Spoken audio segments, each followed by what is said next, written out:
Devadasan Joseph പഞ്ഞിക്കാരനച്ചനെ ധന്യപദവിയിലേക്ക് ഉയർത്തിയതിൽ ആഘോഷസൂചകമായി കൃതജ്ഞതാ പ്രകാശന ബലി അർപ്പിച്ചു. Kothamangalam Thankalam MSC saint Joseph provincial house ചാപ്പലിൽ വെച്ച് നടന്ന ദിവ്യബലിക്ക് കോതമംഗലം രൂപതാധ്യക്ഷൻ അഭിവന്യ മാർ ജോർജ് മടത്തേക്കണ്ടത്തിൽ നേതൃത്വം നൽകി. MSA സന്യാസിനി സഭയുടെ വിവിധ ശാഖാഭവനങ്ങളിൽ നിന്നുള്ള നിരവധി സന്യാസിനിമാരും വിശ്വാസികളും ദിവ്യബലിയിൽ പങ്കുചേർന്ന് നന്ദി അർപ്പിച്ചു.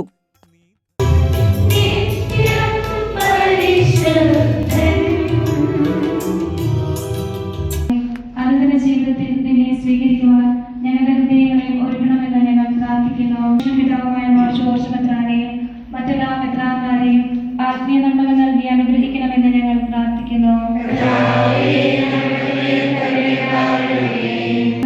കൃപയേകണമേ എന്ന് ഞങ്ങൾ പ്രാർത്ഥിക്കുന്നു.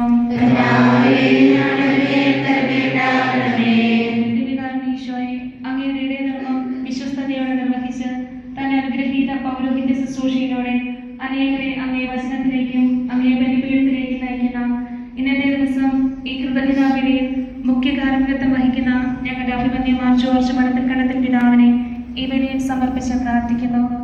പിതാവിന്റെ ആഗ്രഹങ്ങളെ, നിയോഗങ്ങളെ, പ്രയത്നങ്ങളെ ആശീർവദിക്കണമേ. ആരോഗ്യവും ബലവും ആത്മാവിന്റെ അഭിഷേകവും നൽകി അങ്ങേ മഹത്വപ്പെടുത്തി ജീവിക്കുവാൻ കൃപയേകണമേ എന്ന് അങ്ങയോട് ഞങ്ങൾ പ്രാർത്ഥിക്കുന്നു.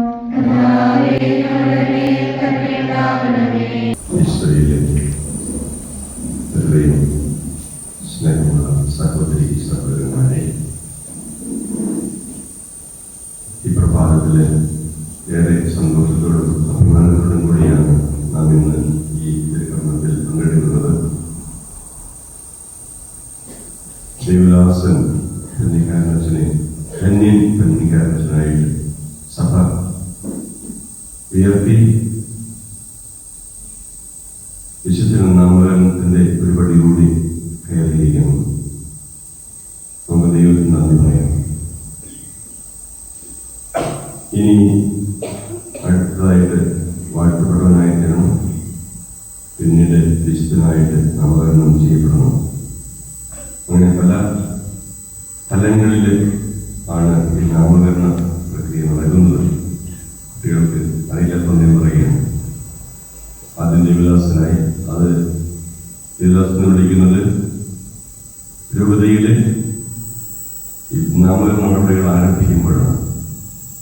ധന്യന് വിളിച്ചിരിക്കുന്നത് സഭ, കത്തോലിക്ക സഭ ദേവദാസൻ എന്നുള്ള ആളെ ധന്യനായിട്ട് ഉയർത്തി വിശുദ്ധീകരണത്തിന്റെ നാമകരണത്തിന്റെ ഒരു പടി കൂടി കടന്നിരിക്കുന്നു. ഇനി ഒരു അത്ഭുതം അത് സ്ഥിരീകരിച്ചാലാണ് വാഴ്ത്തപ്പെട്ടവൻ എന്ന ആ പദവിയിലേക്ക് വരുന്നത്. അതിനുശേഷം വീണ്ടും രണ്ട് അത്ഭുതങ്ങൾ, ഒന്ന് വളരെ ശക്തമായിട്ട് അത്ഭുതമായിരിക്കണം. അങ്ങനെ അത്ഭുതങ്ങളോടെ സ്ഥിരീകരിച്ചാലാണ് വിശുദ്ധനെന്ന് നാമകരണം ചെയ്യപ്പെടുന്നത്. നമുക്കറിയാം, നമുക്കിവിടെ അൽഫോൻസാമ വിശുദ്ധയാണ്, ചാവറേച്ചൻ വിശുദ്ധനാണ്. പിന്നെയുള്ളത് എബ്രാസിയമ്മ വിശുദ്ധയാണ്, മറിയം ത്രേസ്യ വിശുദ്ധയാണ്, കൽക്കട്ടയിലെ മാർ തെരേസ വിശുദ്ധയാണ്. പിന്നെ അടുത്ത കാലത്ത് ദേവസഹായം, പിള്ളാന്ന് പറയുന്നത് വിശുദ്ധ ദേവസഹായം എന്ന് പറയുന്നത്. അപ്പൊ അങ്ങനെ വിശുദ്ധർ നമ്മുടെ ഈ നാട്ടിൽ ജീവിച്ച് വിശുദ്ധിയിലേക്ക് വളർന്നവരാണ്.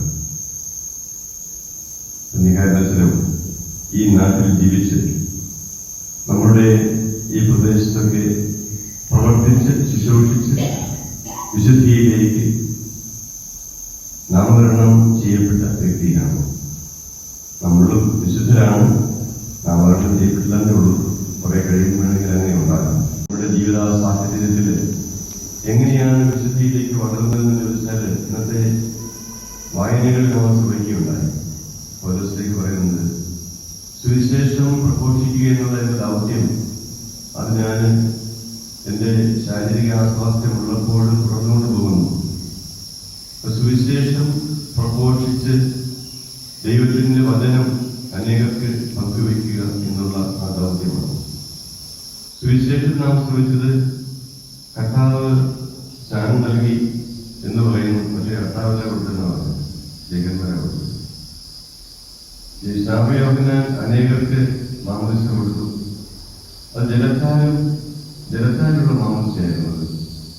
പക്ഷേ അതിനുശേഷം ജലത്താലും ആത്മാവിനാലുമുള്ള സ്നാനത്തിനാണ്. എനിക്ക് തോന്നുന്നത് കന്യകാരനെ കുറിച്ച് പറയുമ്പോൾ ഈ രണ്ട് കാര്യങ്ങളും വളരെ പ്രസക്തമാണ്. അദ്ദേഹം വേദപ്രചാരത്തിന്റെ ഡയറക്ടർ നിലയിൽ സുവിശേഷ പ്രഘോഷണമായിരുന്ന ഏറ്റവും വലിയ ഒരു ദൗത്യമായിട്ട് ഏറ്റെടുത്തത്. അപ്പൊ ഈ രണ്ട് കാര്യങ്ങളും വാസ്തവം പറഞ്ഞാൽ ഇന്നത്തെ ഈ വായനകളുമായിട്ട് ബന്ധപ്പെട്ടതാണ്.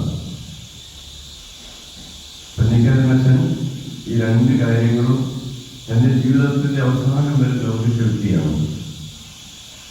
ഒരു കാര്യമുള്ളത്, സുവിശേഷം പ്രഘോഷിക്കുമ്പോൾ അദ്ദേഹം പറഞ്ഞൊരു കാര്യമുണ്ട്, ശരീരത്തിലൂടെ ആത്മാവിലേക്ക്.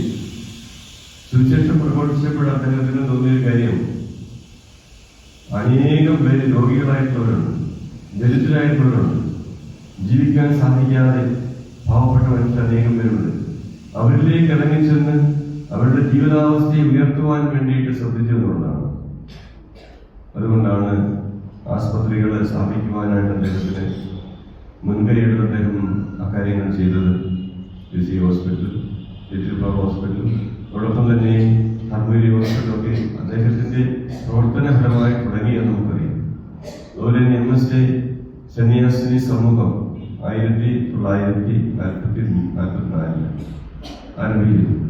ഇങ്ങനെ ഓരോ സാഹചര്യങ്ങൾ വന്നത് ദൈവത്തിന്റെ ആ വചനം തന്റെ ജീവിതത്തിൽ സ്വീകരിച്ചു എന്നുള്ളതാണ്. ഇവിടെ ആരംഭത്തിൽ നാം ശ്രമിച്ചു. അദ്ദേഹം ഉന്നതിയിൽ നിന്ന വ്യക്തിയാണ്. കുട്ടികൾക്ക് അറിയാമായിരിക്കും, 3 ഡോക്ടറേറ്റ് ഉണ്ട്. ഫിലോസഫി ഡോക്ടറേറ്റ് ഉണ്ട്, തിയോളജി ഡോക്ടറേറ്റ് ഉണ്ട്, കാനോനിക് സഭാ നിയമത്തിൽ ഡോക്ടറേറ്റുള്ള വ്യക്തിയാണ്. ഇവിടെ അങ്ങനെ 3 ഡോക്ടറേറ്റുള്ള വ്യക്തി സാധാരണ ഉണ്ടാകാറില്ല. അപ്പൊ അങ്ങനെ അതുപോലെ തന്നെ മാസ്റ്റേഴ്സ് ഡിഗ്രി ആദ്യമായിട്ട് ഒരു പുരോഹിതൻ കേരളത്തിൽ എടുത്തത് അദ്ദേഹമാണ്. ഇങ്ങനെ ഒത്തിരി ഉയർന്ന നിലയിലായിരുന്നിട്ടും അദ്ദേഹം അതൊന്നും പരിഗണിക്കാതെ ഈ സാധാരണ ജനങ്ങളിലേക്ക്, കഷ്ടപ്പെടുന്നവരിലേക്ക്, രോഗികളിലേക്ക് ഇറങ്ങിച്ചെന്ന് അവരുടെ ജീവിതാവസ്ഥയിൽ അവർക്ക് ഉന്നതി വരുവാൻ വേണ്ടിയിട്ട് ജീവിച്ച വ്യക്തിയാണ്. പക്ഷെ ജീവിച്ച കാലത്തോളം ദൈവത്തിന്റെ ആ ശുശ്രൂഷയുടെ മടുപ്പ് കൂടാതെ ജീവിച്ച വ്യക്തിയാണ്. നമ്മൾ ശ്രദ്ധിക്കേണ്ട ഒരു കാര്യം, നിങ്ങൾ പഠിക്കുന്നത് ആതുര സേവന രംഗത്ത് ശുശ്രൂഷ ചെയ്യാൻ വേണ്ടിയാണ്. ആ രംഗത്ത് ശുശ്രൂഷ ചെയ്യുമ്പോൾ നിങ്ങൾ മടുപ്പ് തോന്നാതെ ദൈവത്തിന്റെ ഹിതം രീതിയിൽ നിങ്ങൾ പ്രവർത്തിക്കുമ്പോൾ വിശുദ്ധിയിലേക്ക് വളരുവാൻ നിങ്ങൾക്ക് സാധിക്കും. ആതുര ശുശ്രൂഷ എന്നുള്ളത് ദൈവം ഏൽപ്പിക്കുന്ന വലിയ ദൗത്യമാണ്. ആത്മീയവും മാനസികവും ശാരീരികമായിട്ട് സൗഖ്യം കൊടുക്കുക. ആ ശുശ്രൂഷയിൽ നിങ്ങൾ ഏർപ്പെടുമ്പോൾ ആ ശുശ്രൂഷ ഏറ്റവും വലിയൊരു ശുശ്രൂഷയായിട്ട് ദൈവം കരുതുന്നതാണ്. അപ്പൊ ദൈവത്തിലേക്ക് അടുക്കുവാനും ദൈവം നൽകുന്ന ഈ ദൗത്യം ഏറ്റെടുത്തുകൊണ്ട് മുന്നോട്ട് പോകുവാനും നമുക്ക് പ്രത്യേകമായിട്ട് കന്യകാരനോട് പ്രാർത്ഥിക്കാം. അതിന് തുടങ്ങുന്ന സമയത്ത് മദർ ജ്യോതിസായിരുന്നു എന്ന് ഞാൻ കരുതുന്നു. അതിനുശേഷം മദർ പിയ വന്നു, പിന്നെ സിസ്റ്റർ ഫിലോമി വന്നു, പിന്നെ ഇനി ആരാണെന്ന് നമുക്കറിയില്ല. ഏതായാലും ഈ കോൺഗ്രിഗേഷനെ നയിച്ചുകൊണ്ടിരുന്ന ടീം അംഗങ്ങൾ ഇത് തുടങ്ങിയ കാലത്തും അതിനുശേഷമൊക്കെ വളരെ നല്ല രീതിയിൽ ഈ നാമകരണ നടപടികൾ മുന്നോട്ട് പോകുവാൻ എല്ലാ തയ്യാറെടുപ്പുകളും എല്ലാ ക്രമീകരണങ്ങളും ചെയ്തിരുന്നു. നിങ്ങൾക്കറിയാമായിരിക്കും, റോമിലാണ് ഇവിടുത്തെ എല്ലാ നടപടികളും നടത്തിയ ശേഷം റോമിലേക്ക് ഈ അതിൻ്റെ ഡോക്യുമെന്റ്സിൽ അയച്ചു. റോമിലെ കാര്യങ്ങൾ ചെയ്യുന്നതിനായിട്ട് ഒരു അച്ഛനുണ്ട്, ബഹുമാനപ്പെട്ട ചെറിയാൻ പാരിയാട്ടച്ഛൻ. അച്ഛനെ രോഗിയായിട്ടിരിക്കുകയാണ് ഇപ്പോഴും. അതുകൊണ്ട് നിങ്ങൾ പ്രത്യേകമായിട്ട് അച്ഛനോട് പ്രാർത്ഥിക്കണം. അതോടൊപ്പം തന്നെ ഫിലോമി സിസ്റ്റർ ഈ ധന്യനിൽ നിന്നുള്ള ആ പദവിയിലേക്ക് ഉയർത്തുന്ന ആ ദിവസം കാത്തിരിക്കുകയായിരുന്നു. എനിക്ക് തോന്നുന്നു സ്വർഗത്തിൽ ചെന്ന് ഈശോയോട് പറഞ്ഞതാണ് പെട്ടെന്ന് നടത്തണമെന്ന്. അതുകൊണ്ടാണ് ഫിലോമി സിസ്റ്റർ സ്വർഗത്തിലേക്ക് പോയി ഉടൻ തന്നെ ഈ ധന്യനിൽ നിന്നുള്ള ആ നാമകരണം നടത്താൻ സാധിച്ചു. തീർച്ചയായിട്ടും നമ്മുടെ എല്ലാവരുടെയും പ്രാർത്ഥനയും ഒരുമിച്ചുള്ള പ്രവർത്തനവുമാണ് ഇതിന് ഇങ്ങനെ പെട്ടെന്ന് തന്നെ ഈ കാര്യങ്ങൾ നിറവേറ്റുവാനായിട്ട് സാധിച്ചത്. നമുക്ക് ദൈവത്തിന് നന്ദി പറയാം. ഇനി ഒരു കാര്യം കൂടി നിങ്ങൾ ശ്രദ്ധിക്കണം. നിങ്ങളുടെ ജീവിതത്തിൽ ഈ ധന്യൻ പ്രതികാരത്തിനോട് പ്രാർത്ഥിക്കുമ്പോൾ ഏതെങ്കിലും അത്ഭുതം, രോഗശാന്തിയോ എന്തെങ്കിലും അത്ഭുതമോ ഉണ്ടെങ്കിൽ അതിവിടെ അറിയിക്കണം. അങ്ങനെ അറിയിക്കുമ്പോഴാണ് വാഴ്ത്തപ്പെട്ട ഒരു നിലയിലേക്ക് ഉയർത്തുവാനായിട്ട് സാധിക്കുന്നത്. അപ്പോൾ നിങ്ങൾ എല്ലാ ദിവസവും പ്രതികാരത്തിനോട് പ്രാർത്ഥിക്കണം, മധ്യസ്ഥ അപേക്ഷിക്കണം. അങ്ങനെ മധ്യ അപേക്ഷിച്ച് പ്രാർത്ഥിക്കുമ്പോൾ ഏതെങ്കിലും അത്ഭുതം നടന്നതായിട്ട് നിങ്ങൾക്ക് രോഗശാന്തി അല്ലെങ്കിൽ മറ്റെന്തെങ്കിലും നിങ്ങൾക്ക് ജോലി കിട്ടുന്ന കാര്യങ്ങൾ അങ്ങനെയൊക്കെ വരുമ്പോൾ അതിലൊക്കെ നിങ്ങൾ ആ കാര്യം ശ്രദ്ധിക്കുമ്പോൾ ഒരു അത്ഭുതമായിട്ട് അത് സഭ അംഗീകരിക്കണം. നിങ്ങൾ പറഞ്ഞ പോലെ സഭ അംഗീകരിച്ച് ആ തലങ്ങളിലേക്ക് വരുമ്പോൾ വാഴ്ത്തപ്പെട്ടിരുന്ന ആ തലത്തിലേക്ക് ഉയരുവാനായിട്ട് സാധിക്കും പ്രതികാരം. അങ്ങനെ നമുക്ക് നമ്മുടെ ജീവിതത്തിലെ തീർച്ചയായിട്ടും വലിയൊരു അനുഗ്രഹമാണത്. ഈ കാലഘട്ടത്തിൽ നമുക്ക് ജീവിക്കാൻ സാധിച്ചു. വിശുദ്ധരുടെ കൂടെ എന്നതുപോലെ ജീവിക്കാൻ നമുക്ക് സാധിക്കുന്നുണ്ട്. കോതമംഗലം രൂപതയെ സംബന്ധിച്ച് വളരെ പ്രധാനപ്പെട്ട കാര്യമാണ്. കോതമംഗലം രൂപതയിൽ ആദ്യമായിട്ടാണ് ഇങ്ങനെ ധന്യൻ എന്ന പദവിയിലേക്ക് ഒരാൾ വരുന്നത്. അപ്പോൾ നമ്മൾ യൂണിവേഴ്സിറ്റി കോൺഗ്രേഷനുണ്ടായിരുന്ന മദർ ലിറ്റിയുടെ നാമകരണ നടപടികൾ ചങ്ങനാശ്ശേരിയിലാണ് ആരംഭിച്ചിരിക്കുന്നത്. കാരണം മരിച്ചടക്കിയിരിക്കുന്ന ചങ്ങനാശ്ശേരി അതേപോലെയാണല്ലോ, അത് ആരംഭിച്ചിട്ടുണ്ട്. അപ്പോൾ നമുക്ക് വിശുദ്ധ നാമകരണ നടപടികൾ ആരംഭിക്കുവാനായിട്ടുള്ള ബഹുമാനപ്പെട്ട മാത്യു മുണ്ടക്കലച്ചനുണ്ട്, അതുപോലെ പിണക്കാട്ടച്ചനുണ്ട്. അവരുടെയൊക്കെ നടപടികൾ ആരംഭിക്കുവാനായിട്ട് നമ്മൾ പ്ലാൻ ചെയ്യുകയാണ്. നമ്മുടെ യുവതയിൽ തന്നെ ഈ വിശുദ്ധരായ നാമകരണം ചെയ്യപ്പെടുന്ന അനേക വ്യക്തികളുണ്ട്. ഞാൻ സൂചിപ്പിച്ചതുപോലെ നമ്മുടെയൊക്കെ പിന്നീട് കുറെ കഴിയുമ്പോൾ ആരെങ്കിലും ചെയ്തോളും. അപ്പോൾ നമ്മളത് നല്ല രീതിയിൽ വിശുദ്ധിയോടെ ജീവിച്ചാൽ മതി. ആ വിശുദ്ധരുടെ ഗണത്തിലേക്ക് ചേർക്കപ്പെടുവാനായിട്ട് നാമകരണങ്ങൾക്ക് മറ്റുള്ള നോക്കിക്കൊള്ളും. വിശുദ്ധരാകുവാനുള്ള കാര്യം നമ്മുടെ ഉത്തരവാദിത്തമാണ്. നമുക്ക് വിശുദ്ധിയോടെ ജീവിക്കുവാൻ അനുഗ്രഹത്തിന് പ്രാർത്ഥിക്കാം. ധന്യൻ പ്രതികാരണത്തിന് മാതൃക നമുക്ക് പിന്നില്ല. ദൈവഹിതം നിറവേറ്റുവാനായിട്ട് തനിക്കുള്ളതെല്ലാം ഉപേക്ഷിച്ചു. മറ്റേ സുവിശേഷത്തിൽ അവസാന വാക്യം നാം കേട്ടു, അവൻ വളരുകയും ഞാൻ കുറയുകയും വേണം. ഇതായിരുന്നു പ്രതികാരണത്തിന്റെ ജീവിത ലക്ഷ്യം. ഈശോ വളരണം, എന്നിലൂടെ ഈശോ വളരണം, ഞാൻ എൻ്റെ അഹം കുറഞ്ഞു വരണം. നമ്മൾ ക്രിസ്മസിന് ഒരുങ്ങുന്ന അവസരമാണ്. നമ്മുടെ ജീവിതത്തിലേക്ക് ഈശോയെ സ്വീകരിക്കുക. അതുകൊണ്ട് ഈശോയുടെ പ്രവർത്തനങ്ങൾ നമ്മിലൂടെ അനേകം അനുഭവമാകും. ഈശോ ലോകത്തിൽ എവിടെ ജനിച്ചാലും എൻ്റെ ഹൃദയത്തിൽ ഈശോ ജനിക്കുന്നില്ലെങ്കിൽ എനിക്ക് യാതൊരു പ്രയോജനവുമില്ല. അതുകൊണ്ട് ഈശോ എൻ്റെ ഹൃദയത്തിൽ ജനിക്കുവാനായിട്ട്, വിശുദ്ധിയോടെ ജീവിക്കുവാനായിട്ട് ഈശോ എന്നിൽ വളർന്നു വരണം.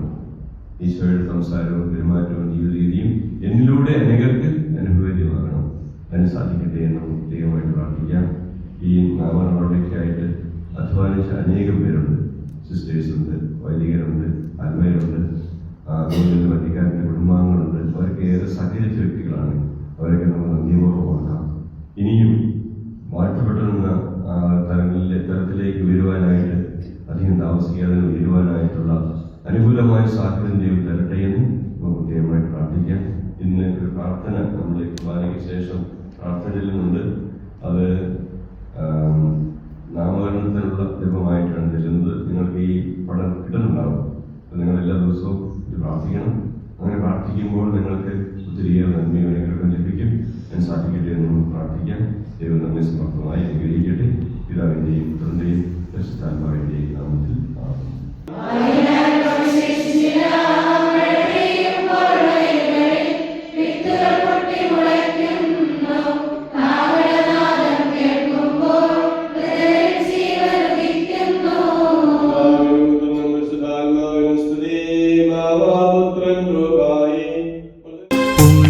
ചരിതാഞങ്ങളും നിറപ്പൂക്കളേന്തിയണഞ്ഞിടാം.